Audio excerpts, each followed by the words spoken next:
আসসালামু আলাইকুম। আমার হাতে যে ফোনটি দেখতে পাচ্ছেন Redmi Note 9, ফোনটির সমস্যা হলো অটো স্টার্ট। আপনারা নিশ্চয়ই দেখতে পাচ্ছেন যে লোগো আসতেছে এবং যাচ্ছে। তো আমরা এই সমস্যাটি এখন সমাধান করব। চলুন শুরু করা যাক। আমরা এই ফোনের সমস্যাটি মাদারবোর্ডে ফুটেজ সেকশন থেকে পেয়েছি। একটু কম্পোনেন্ট শর্ট ছিল, আমি সেই কম্পোনেন্টটি চেঞ্জ করেছি। এখন আমরা চেক করে দেখব ফোনটি চালু হয় কিনা। তো আমরা এখন চেক করে দেখি আসলে ফোনটা চালু হয় কিনা। এর আগে আমরা ক্যামেরাগুলো লাগিয়ে নেই। আসলে আমি আর ফুল কনফিডেন্স যে ফোনটা চালু হবে, যে কারণে আমরা এখন ক্যামেরাগুলো সেট আপ করে নিচ্ছি।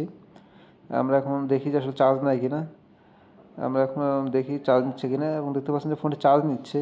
এবার ফোনটি চালু হবে, আমরা চালু করি। দেখতে পাচ্ছেন যে ফোনটি এখন চালু হচ্ছে। এর মধ্যে আমরা বাকি কাজগুলো করে রাখি, কারণ আমরা শিওর যে ফোনটি চালু হবে, কারণ আমরা যে সমস্যা ছিল সেই সমস্যাটি সমাধান করেছি। রেডমি সিরিজের এই সমস্যাগুলো কমন, যে অটো স্টার্ট। আমরা নিশ্চয়ই দেখতে পাচ্ছেন ফোনটি চালু হয়েছে এবং সব ঠিকঠাক কাজ করতেছে। রেডমি সিরিজের ফোনগুলোতে অটো স্টার্ট সমস্যাটি কমন। এই যে লোগো আসে চলে যায়, এই ধরনের সমস্যা কিন্তু আপনার যারা রেডমি সিরিজের ফোনগুলো ব্যবহার করে তারা ফেস করেছেন। এই ধরনের সমস্যাগুলো আমাদের কাছে নিয়ে আসতে পারেন, আমরা খুব অল্পতে ঠিক করে দিতে পারবো।